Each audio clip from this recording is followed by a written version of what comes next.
Pemirsa, jajaran pengurus Majelis Ulama periode 2025-2030 resmi dikukuhkan pada Sabtu siang di Masjid Istiqlal, Jakarta Pusat. Acara pengukuhan dilaksanakan secara langsung oleh Presiden Prabowo Subianto.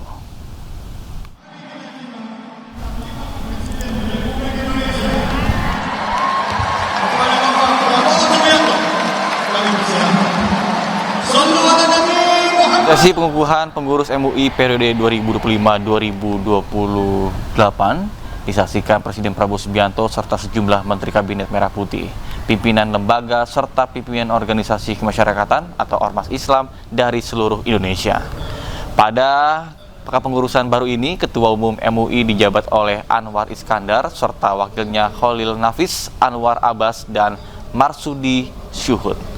Sementara Ketua Dewan Pertimbangan MUI kembali dijabat mantan Wakil Presiden Ma'ruf Amin dan salah satu wakilnya adalah Menteri Agama Nasaruddin Umar. Restu kepada Bapak Presiden, Bapak Menteri, dan seluruh umat Islam pada umumnya agar kami Majelis Ulama Indonesia yang diamanati oleh undang-undang untuk senantiasa berkhidmat untuk umat dan membersamai hukumah ini diberikan keridhaan, diberikan kekuatan lahir dan batin, diberikan kesehatan yang paripurna, dan langkah-langkah kita semuanya mudah-mudahan diridhoi oleh Allah Subhanahu wa Ta'ala.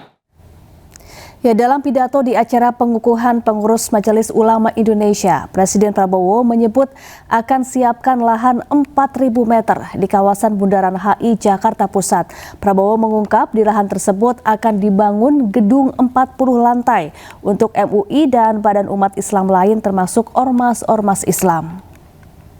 Ini saya bisa sampaikan bahwa saya sebagai Presiden Republik Indonesia, saya telah menyediakan lahan di depan Bundaran HI sebesar kurang lebih 4.000 meter untuk gedung bagi MUI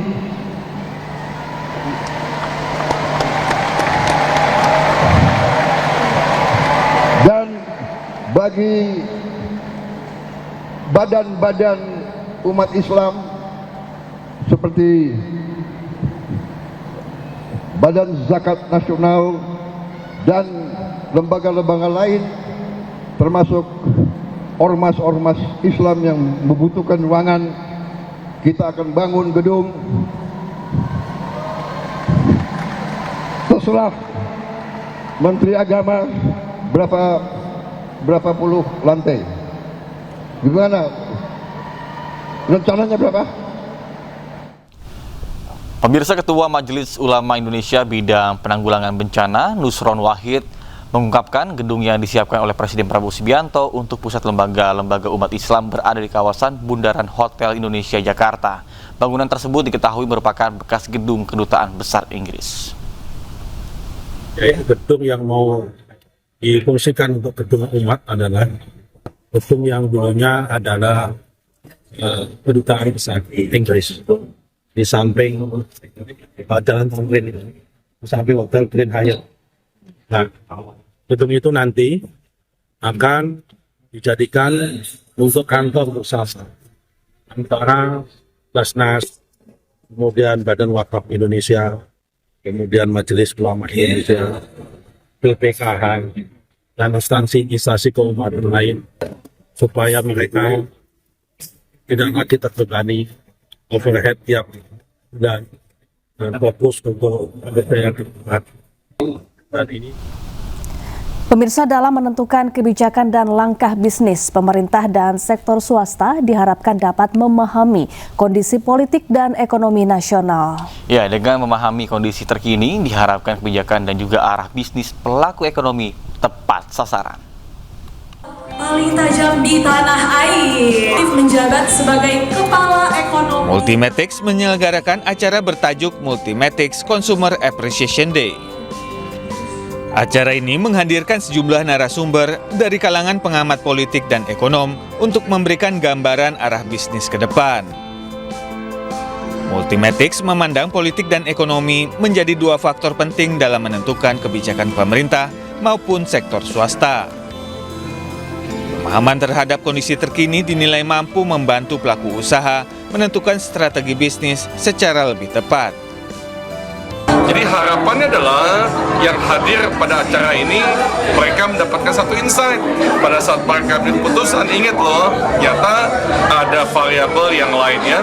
Contoh misalnya ada geopolitics, ya, bagaimana ada perang, ya, ada tarif dan banyak variabel. Jadi kalau saya melihat tadi para peserta sepertinya sangat antusias, ya, mereka dapat banyak informasi yang bermanfaat.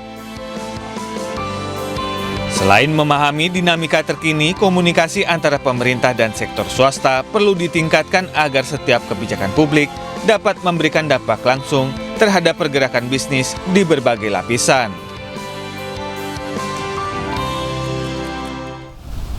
Pemirsa, kegiatan bertajuk Ponfit X Music Zone diselenggarakan di Jakarta. Ya, acara ini menjadi ajang kebersamaan sekaligus mendorong perempuan untuk tetap aktif bergerak melalui olahraga yang dikemas dengan hiburan musik.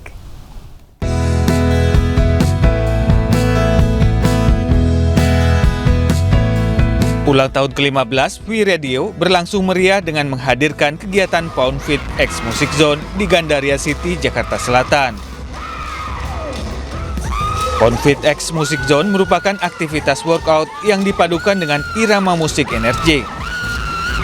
Suasana kegiatan menghadirkan vibes positif serta memperkuat kebersamaan antar peserta yang didominasi perempuan. Acara ini menjadi ajang kebersamaan sekaligus mendorong perempuan untuk tetap aktif bergerak melalui olahraga yang dikemas dengan hiburan musik. Karena kita juga merayakan ulang tahun ke-15 Wi Radio gitu.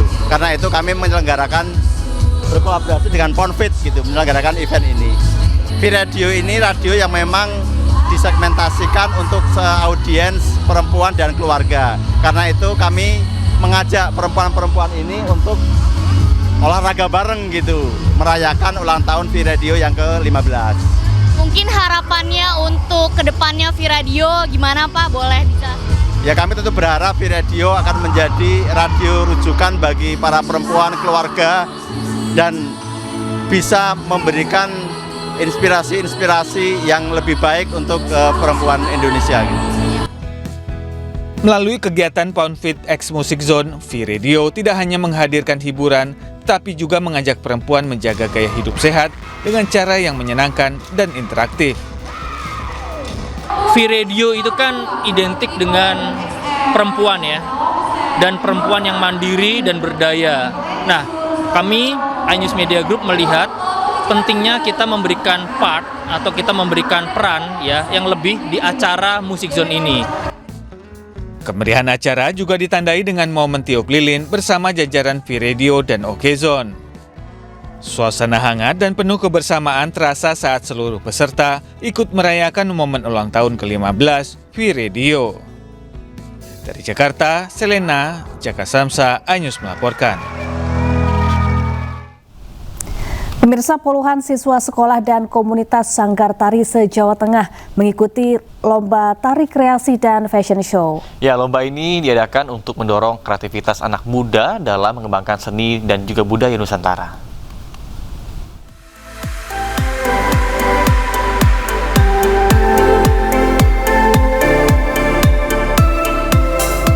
Bertajuk Gelora Nusantara, lomba tari kreasi dan fashion show berbahan sarung digelar di Sanggar Senam Qfit bersama Wadimor di Semarang, Jawa Tengah.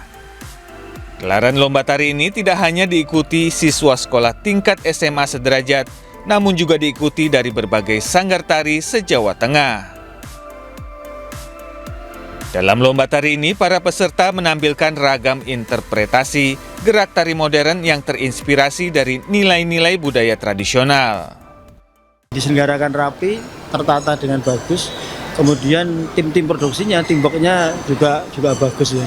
Jadi penyelenggaraan ini bagi kami ini sangat luar biasa, dan di Semarang harapannya seperti ini, ada kegiatan lomba seperti ini dengan tata kelola yang pengelolaannya juga rapi seperti ini. Lebih ke hobi sama cintanya kita sama budayanya kita sih, karena kan kayak sekarang banyak banget nih budaya-budaya lain masuk ke Indonesia, terus kayak banyak banget anak-anak yang nggak bisa jaga budayanya, terus kita kayak memperjuangkan budaya kita untuk menjaganya gitu. Acara ini juga diisi dengan fashion show berbahan sarung hasil karya kreatif siswa-siswi dan pelaku industri kreatif lokal. Di mana sarung Wadimor yang selama ini identik digunakan untuk ibadah, diolah secara inovatif menjadi busana yang stylish dan modern.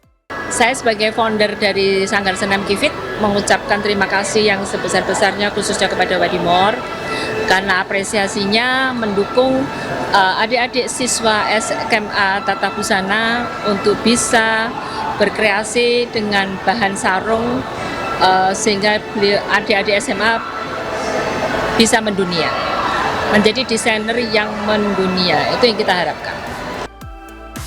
Kegiatan ini diharapkan dapat berkontribusi dalam mengembangkan budaya Indonesia agar tetap hidup, adaptif, dan diminati oleh generasi masa kini. Dari Semarang, Jawa Tengah, Dimas Yuli, iNews melaporkan. Kerusuhan kembali pecah di ibu kota Bangladesh, Dhaka, menuntut keadilan atas kematian pemimpin gerakan mahasiswa Osman Hadi. iNews Pagi akan segera kembali.